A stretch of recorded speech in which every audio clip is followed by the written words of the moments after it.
en Mateo capítulo 18, verso 15, titula ¿Cómo se debe perdonar al hermano? Y vamos a ver que toda esta parte que vamos a leer en la palabra de Dios gira en torno al proceso disciplinario bíblico dentro de la misma iglesia. ¿Cómo debemos perdonar a un hermano que me ha ofendido? A una persona que está dentro de la iglesia, que es mi hermano en Cristo y me ha ofendido en un momento dado. Ojo, este tema se aplica única y exclusivamente dentro de la iglesia, dentro de los cristianos. Mateo capítulo 18, verso 15, amén. ¿Ya lo tiene? Dice el verso 15, por tanto, si tu hermano peca contra ti, mire que aquí está hablando de hermano, no está hablando de particular ni ninguna persona de la calle. Si tu hermano peca contra ti, ve y repréndelo estando tú y él solo. Si te oyere, has ganado a tu hermano. Mas si no te oyere, toma contigo uno o dos, para que en boca de dos o tres testigos conste toda palabra. Y si no los oyere a ellos, dilo en la iglesia, y si no oyere a la iglesia, tenle por gentil y publicano. ¿Qué hacemos nosotros si nos ofenden dentro de la iglesia? Hay muchas veces entre los mismos hermanos se ve que alguno hizo algún comentario que ofende al otro, ya sea la estatura, ya sea que es negro, ya sea que es blanco, ya sea que es chiquito, ya sea que es feo, lo que sea. ¿Qué hace la persona? Muchas veces que termina yéndose de la iglesia. Muchas veces pasa eso, ¿verdad? ¿Cómo responde? Con resentimiento. O termina diciendo, no le hablo más a este hermano, y simplemente hace esto. Cuando la palabra nos dice que si tu hermano, si tú ves que tu hermano tiene algo contra ti, deja tu ofrenda ahí, antes de depositarla, antes de ir a hacer tu ofrenda al altar. Y acuérdense que cuando hablamos de ofrenda no estamos hablando directamente de dinero, estamos hablando de tu disposición del corazón a alabar a Dios, porque lo que el Señor quiere es un corazón contrito y humillado ante su presencia. Eso es lo que pide Dios. Dios lo que pide a nosotros es ese corazón contrito y humillado. Entonces, que dejemos un lado, o sea, que no nos presentemos ante el Señor, sino que vayamos y nos reconciliemos con nuestro hermano. Es lo que el Señor quiere en todo momento. Pero ¿qué pasa con muchas personas cuando sienten que alguien habló de ella? Buscan a alguien, se lo comenta, eso se llama murmuración. El Señor no quiere que murmuremos, que hablemos con la persona directamente, ¿verdad? Es lo más correcto. Si alguien me ofendió, vaya directamente ante la persona, no se lo comente a nadie, no vayan del pastor, no vayan a ninguna parte, hable directamente con la persona para evitar que murmuraciones, malos entendidos, porque muchas veces alguien hace una expresión no con intención de herirla, ¿verdad? Ni ofenderla, pero la persona está en un momento dado muy susceptible y puede sentirse ofendida. Entonces lo mejor es que aclaren las cosas, y de pronto la persona dirá, hombre, no fue mi intención ofenderte, de todas maneras perdóname, no lo hice con esa intención, estaba haciendo un comentario así asado y tú te sentiste ofendida, pero no era mi intención, de todas maneras perdóname. Y eso es lo que el Señor quiere, que las relaciones se restauren en todo momento. Otros, ¿qué hacen? Ignoran la ofensa. No, voy a pasar por delante de esa ofenda como si él no hubiera hecho nada. No, el Señor no quiere eso. Si te ofendieron, vayan de esa persona y hable con ella y dígale, mira, esto que tú dijiste o esto que tú hiciste me ofendió en todo momento.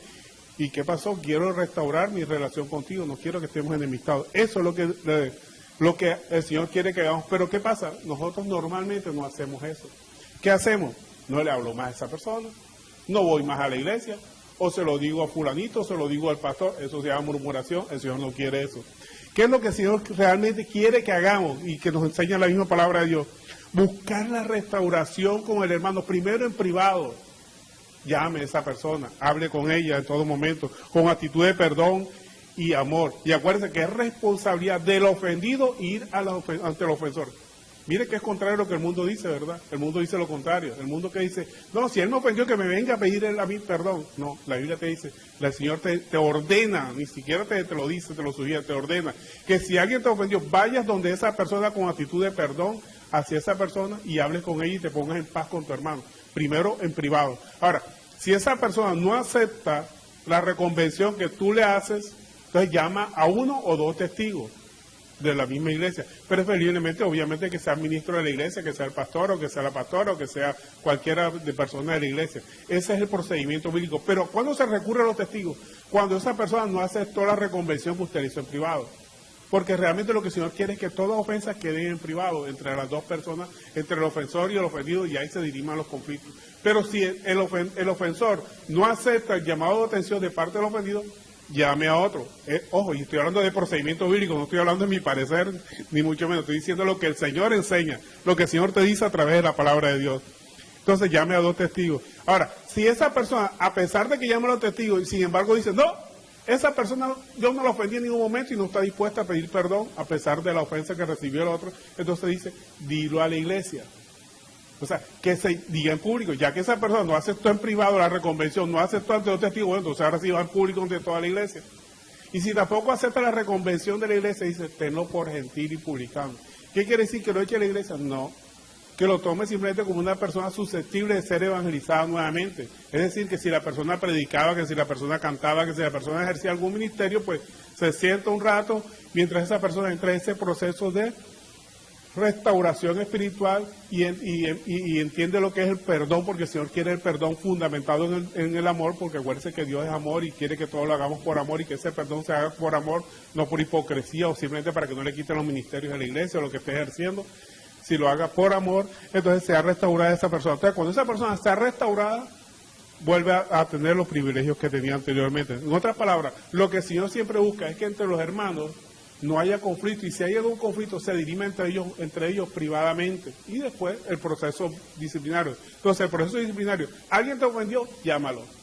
No te quedes con esa, llama a esa persona, no con actitud de buscarle bronca, ni mucho menos, sino buscar el arrepentimiento y buscar la restauración de las relaciones entre los hermanos, porque eso es lo que el Señor quiere en todo momento. Si esa persona no la acepta, vuelvo y repito, entonces llama a 1 o 2 testigos. De los 2 testigos es bueno traerlo a colación, porque muchas veces en la iglesia se dice cuando hay 2 personas, 3 personas nada más y se va a comenzar el servicio, que no hay problema, aquí hay 2 o 3 y donde hay 2 o 3 ahí está el Señor. Está fuera de contexto, eso no es lo que está enseñando la palabra. Acuérdense que la palabra dice 2 o 3, no dice más. Entonces, pero no es para utilizarlo cuando la iglesia está vacía o nada más hay 2 hermanos, 3 hermanos, dicen, no, que la palabra de Dios dice que donde hay 2 o 3 ahí está Él. No, si Dios siempre está con nosotros. Cuando estamos orando solo no está el Señor ahí. El Señor siempre está con nosotros.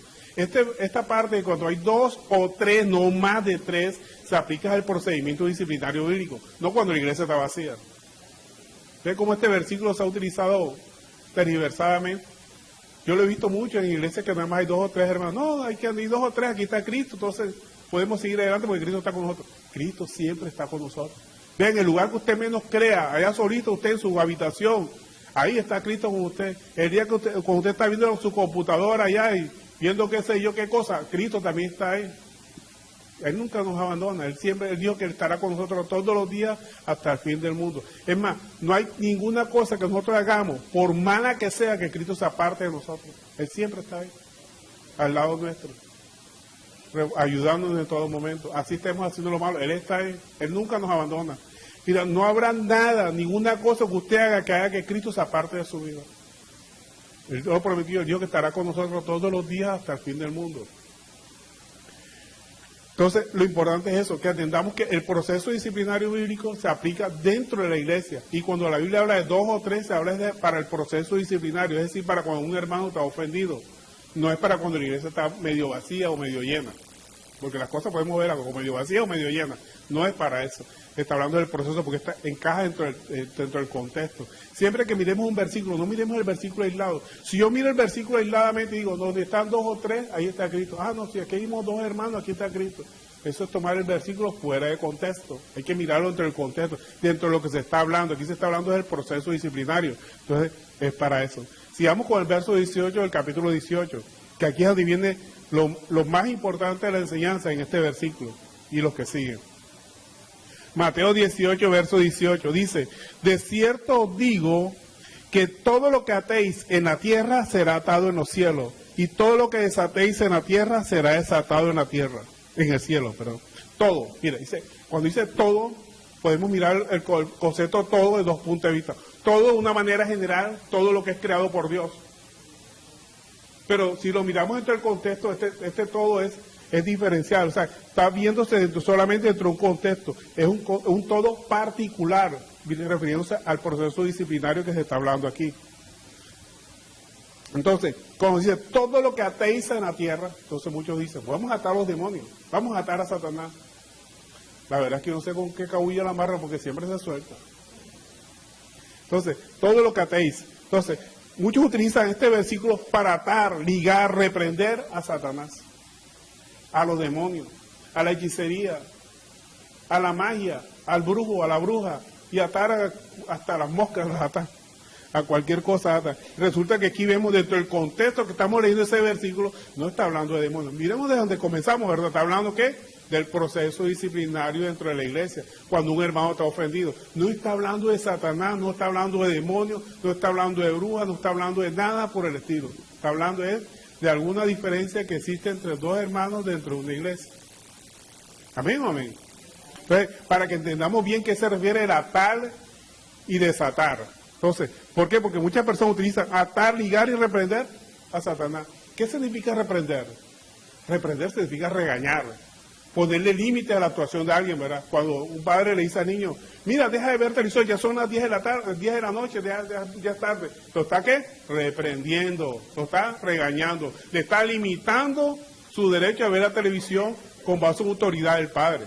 Pero ¿será que nosotros tenemos autoridad sobre los demonios? El único que puede limitar las funciones o el actuar de Satanás y los demonios es Jesucristo. Es más, hay un verso que me gusta mucho, cuando en Judas, por favor me acompaña en Judas, miremos lo que nos dice el libro de Judas al respecto. Judas, verso 9, porque Judas es un solo capítulo. Judas, en el verso 9, nos dice, pero cuando el arcángel Miguel contendía con el diablo, disputando por el cuerpo de Moisés, no se atrevió a proferir juicio de maldición contra él, sino que le dijo, el Señor te reprenda. Un ángel, no cualquier ángel, el arcángel Miguel, ni siquiera se atrevió a reprender a Satanás. Le dijo, pues, el Señor te reprende. O sea, el Señor te limite, el Señor te obstaculice lo que tú quieres hacer, el Señor te reprenda, Satanás, el Señor te regañe, el Señor te limite tus funciones. Entonces, el único que puede prohibir o permitir el actuar de Satanás y sus demonios es Dios. En el caso de Job también lo vemos. En el caso de Job, en el libro de Job, en el capítulo 2, verso 6 dice, y Jehová le dijo a Satanás, he aquí, él está en tus manos. ¿Quién? Job.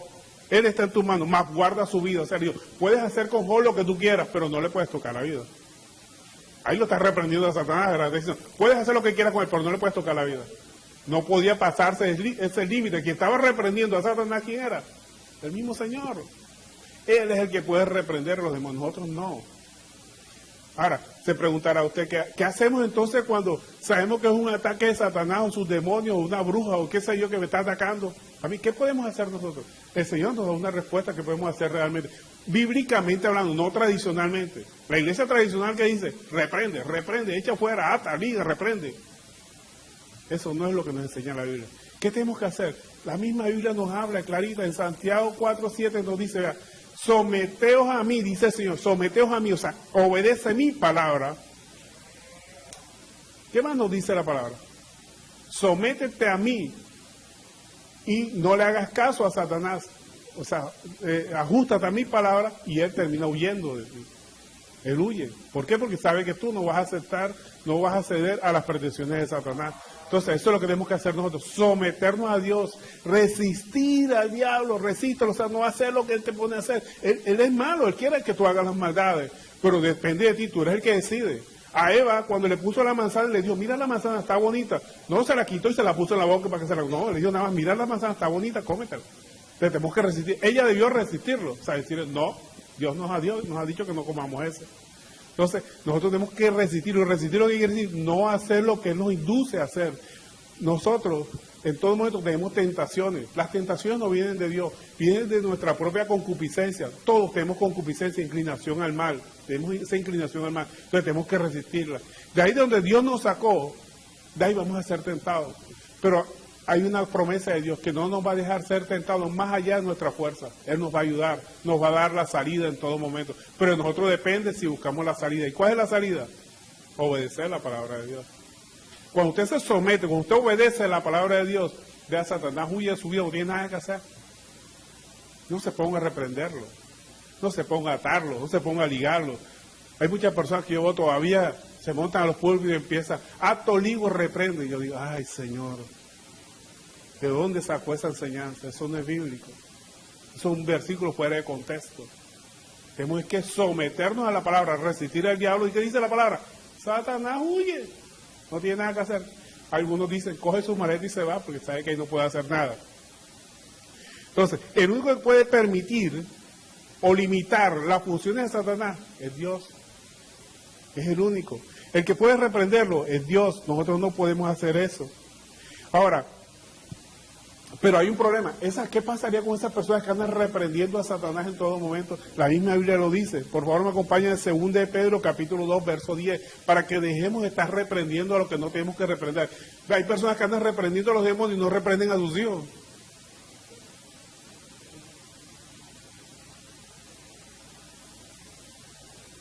Segunda de Pedro, capítulo 2, verso 10. Dice, está hablando aquí de los perdidos, los que se van a perder. Dice, y mayormente aquellos que siguiendo la carne andan en concupiscencia, o sea, inclinaciones al mal, e inmundicia, despreciando el señorío, atrevidos y contumaces, no temen decir mal de las autoridades superiores.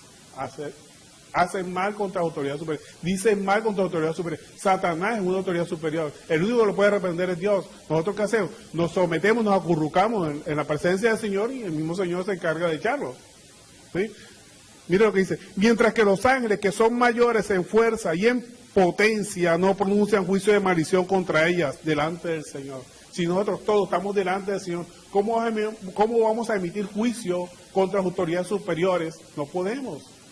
Sométase a Dios. O sea, hay personas que es más fácil ponerse a reprender a los demonios que someterse a Dios. Eso es lo que Dios nos manda, sométete a Dios. Si usted no tiene la suficiente fortaleza someterse, pídele a Dios que le dé la fortaleza para que pueda usted someterse a la palabra de Dios. Es lo más importante, antes de estar reprendiendo demonios. El Señor no nos ha mandado a reprender demonios. Desafortunadamente se ha tomado este versículo, pues dice, todo lo que atéis en la tierra, entonces yo puedo atar a Satanás, todo, porque aquí la Biblia me está diciendo todo. Pero cuando la Biblia está diciendo todo, está hablando dentro del contexto de ¿qué? Del conflicto entre dos hermanos. Conflictos que se puede arreglar a través de un proceso disciplinario. Ese todo no es general, ese todo es limitado, está dentro de un contexto. No está hablando de toda la creación de Dios. Aquí está hablando de la reprensión contra el hermano que es ofensor y no ha aceptado su condición de ofensor, no ha pedido disculpas, no ha pedido perdón por la actitud que él hizo, no se lo ata. ¿Cómo pueden atar a un hermano dentro de una iglesia? Simplemente suprimiendo de los privilegios que tenía. Que si canta no puede cantar, si predicaba ya no puede cantar. ¿Para qué? Para que esa persona entre en proceso de restauración con amor para que vuelva a tomar su lugar que tenía dentro de la iglesia. Eso es lo que significa atar, cuando dice, todo lo que atéis en la tierra será atado en los cielos. Ahora, ¿qué significa eso de que si aquí atamos a un hermano, lo reprendemos? ¿Cómo así que está atado en los cielos? Lo que pasa es que la iglesia funciona como una especie de fedatario. ¿Qué es un fedatario? Un notario. ¿Qué hace un notario? Cuando usted va de un notario, vea que nosotros vamos a hacer una compraventa, lleva los documentos de compraventa de una casa. El notario lo que hace es darle validez a un documento que vale ante usted y esa persona que está guiando del notario. Es lo que da fe pública de algo que sucedió entre ustedes. Entonces, de la misma iglesia, de la misma forma, cuando en una iglesia se ata a un hermano, es porque el Señor ya lo ató, porque esa persona era un contumaz, no quería perdonar a su hermano. No quería pedir perdón por la ofensa que había hecho. Ya esa atadura ya sucedió en los cielos. Y entonces se está representando aquí en la tierra a través del proceso disciplinario que se debe seguirse dentro de la iglesia. Pero conforme a lo que dice nuestro Señor Jesucristo en la palabra. Nosotros no podemos quitarle un privilegio a una persona, simplemente bajarlo del altar porque a mí me pareció de que vino con una ropa que no me pareció y no seguir el proceso. Eso es antibíblico, eso tampoco se debe hacer. Hay que seguir el procedimiento bíblico. Llamarlo en privado, reconvenirlo privado, llamarle dos testigos y si no hacer dos testigos, decirlo en público y si no acepta todavía su falsa, su ofensa, entonces sí tomar la medida que haya que tomarse contra esa persona en un momento dado. Entonces, lo que el Señor quiere en todo momento es que la persona sea restaurada con amor, con paciencia en todo momento. Y eso es lo que tiene que tener la iglesia, paciencia y amor con todos los hermanos. Y cuando se habla de atar al hermano, es dejarlo sentado un rato, un tiempo, para que esa persona vuelva a ser, a través de un proceso disciplinario, a través de otra vez, volverle a enseñar, para que vuelva otra vez a tomar el riel, el camino que tenía anteriormente como buen cristiano. Por eso se le ata y se le reprende, se le sienta un momento para que entre y pida perdón al Señor y vuelva a restaurar su relación con todos los hermanos. Y mire lo que sigue diciendo el verso 19. Leímos el verso 18 de Mateo. Ahora vamos a leer el verso 19 del capítulo 18 de Mateo. Otra vez os digo que si dos de vosotros se pusieren de acuerdo en la tierra acerca de cualquier cosa que pidieren, les será hecho por mi Padre que está en los cielos. Porque donde están dos o tres congregados en mi nombre, allí estoy yo en medio de ellos. Entonces, algunos dicen, bueno, resulta que yo quiero comprar la casa que está ahí en la esquina, entonces vamos a orar aquí entre dos, porque si nos ponemos de acuerdo, el Señor va a conceder mi petición. Oye, eso no es lo que está diciendo la palabra. Hay que mirar el contexto dentro de lo que está escrito. Dice, si en la iglesia hay dos o tres, podemos pedir por una petición, Dios está obligado a concedérnoslo. Eso es lo que la falsa enseñanza nos ha enseñado. Podemos comenzar porque Dios está aquí. Podemos comenzar la iglesia porque ya Dios, hay dos aquí en la iglesia, dos o tres personas en la iglesia, pues Dios está aquí, ya podemos comenzar. No, eso es lo que quiere decir la palabra de Dios. Lo que quiere decir la palabra de Dios es que si seguimos el proceso bíblico, estamos certificando lo que sucede en el cielo, lo que sucede realmente espiritualmente, que aprobamos un hermano. O lo disciplinamos por su disposición de perdonar o no de perdonar. Estamos hablando de lo que realmente está sucediendo en el ámbito espiritual. Entonces, vemos aquí cómo la palabra de Dios nos está enseñando cuando dice que si dos o tres se pusieran de acuerdo, no está refiriéndose a cualquier cosa, sino dentro del mismo proceso disciplinario. Por eso hay que leer el versículo y mirarlo dentro del contexto para saber lo que realmente nos quiere enseñar la palabra de Dios. Sigamos ahora con Mateo 16, verso 19. Precisamente nos seguimos hablando con el tema de las ataduras. Mateo capítulo 16, verso 19. Nos devolvemos, estamos en el capítulo 18, ahora vamos al capítulo 16, verso 19. Dice, y a ti te daré las llaves del reino de los cielos. Aquí nuestro Señor Jesucristo está hablándole a Pedro, ¿verdad? Y a ti te daré las llaves del reino de los cielos, y todo lo que atares en la tierra será atado en los cielos, y todo lo que desatares en la tierra será desatado en los cielos. Entonces, como aquí utiliza la palabra todo, dice, bueno, mi hermano, aquí está diciendo todo es todo. No, todo no. Se está hablando del proceso disciplinario dentro de la misma iglesia. Le está diciendo, te daré las llaves de los cielos. ¿Cuál es la llave de los cielos que se le da a Pedro? Muchos presentan un manojo de llave que anda Pedro, ¿verdad? Mire, la única forma de nosotros conocer el reino de los cielos es a través de una llave. ¿Y cuál es la llave? El evangelio, la predicación del evangelio. Cuando usted conoce el evangelio, el cielo se abre, usted empieza a ver la presencia del Señor en todas las circunstancias de su vida. Empieza a ver que todo lo que sucede a su alrededor, Dios lo ha permitido.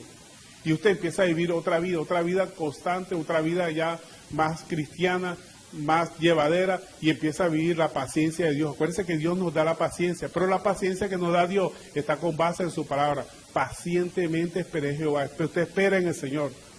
Entonces, dice la palabra de Dios, y te daré la llave del reino de los cielos. La llave, el instrumento para abrir el reino de los cielos es la predicación del evangelio. Cuando usted conoce el evangelio, cuando alguien le ha predicado el evangelio, usted abre su corazón al evangelio, el cielo llega a usted, el reino de los cielos llega a usted. El accionar, acuérdense que la llave es un accionar de cerradura, ¿verdad? Para proteger el acceso autorizado. Y el acceso autorizado que debemos tener es al reino de los cielos. Mira, hay una versión de la Biblia, una Biblia que se llama la Biblia ampliada, que da un significado o otra interpretación a este versículo que me parece más ajustada. A mí dice ese versículo, o sea, mismo Mateo 16, verso 19, pero con la versión Biblia ampliada dice, todo lo que ates en la tierra habrá sido atado en el cielo, y todo lo que desates, declares en la tierra, ya ha sido desatado en el cielo. O sea, que cuando nosotros desatamos o atamos algo aquí en la tierra es porque ya en el cielo había estado atado o desatado en un momento dado.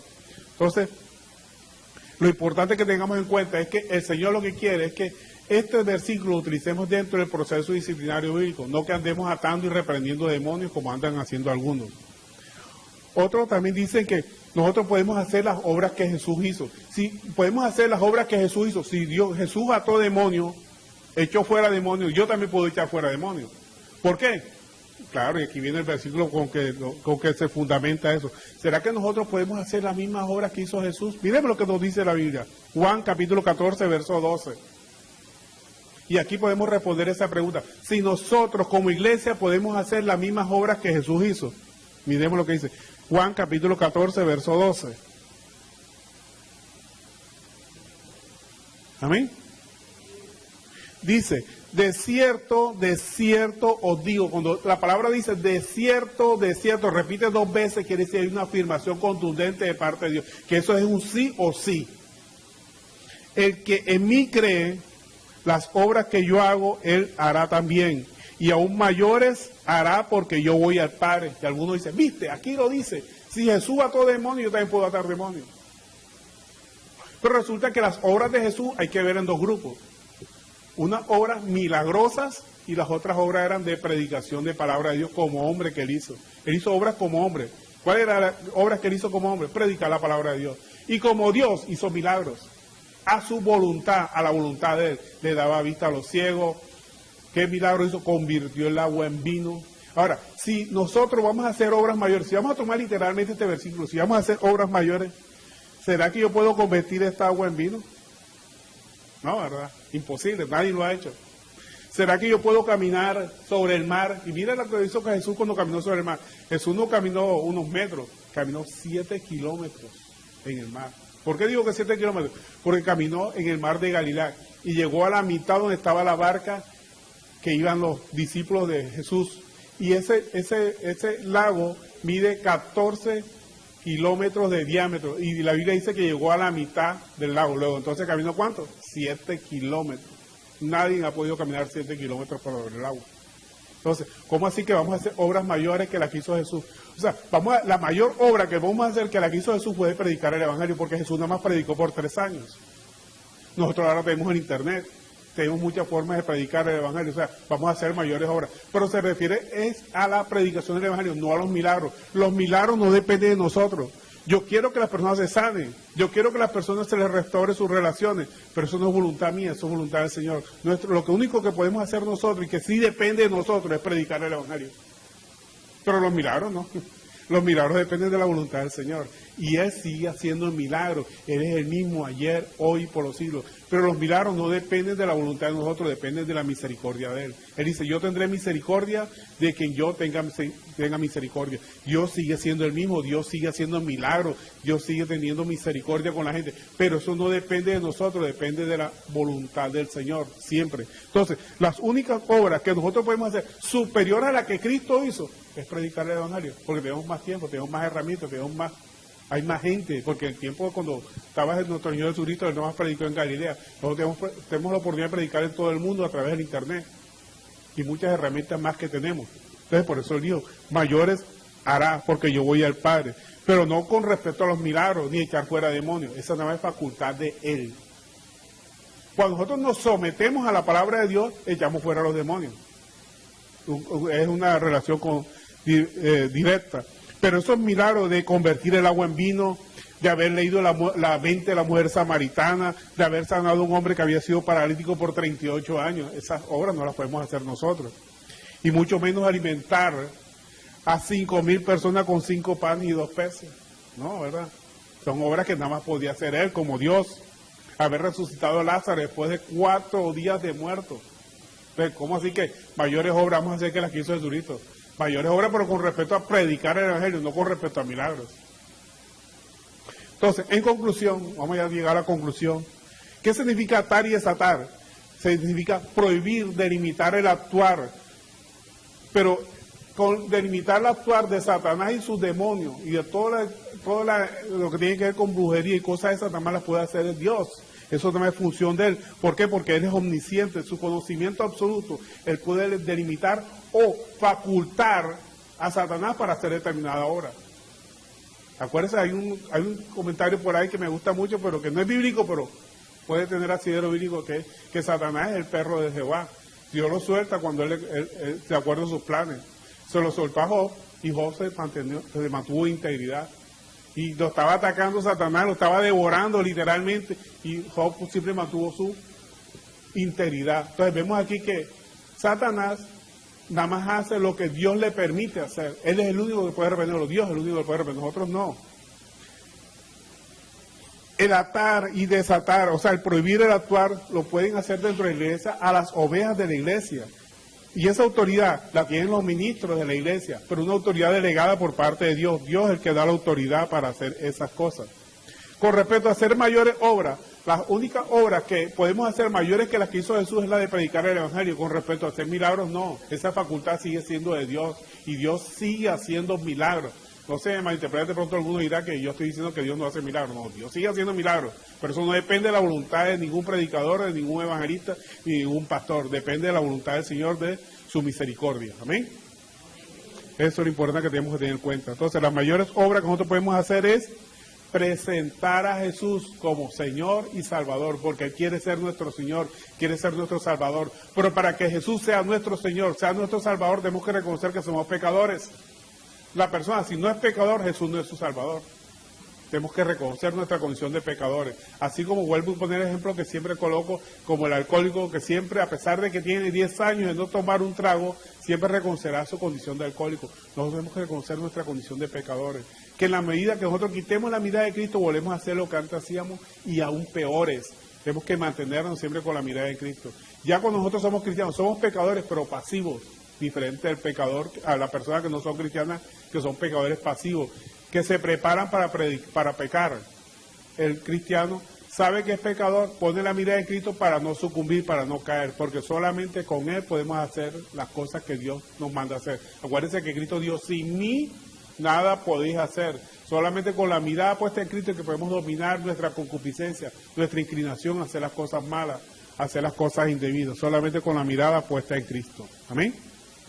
Amén, gloria a Dios. ¿Cuántos aprendieron hoy?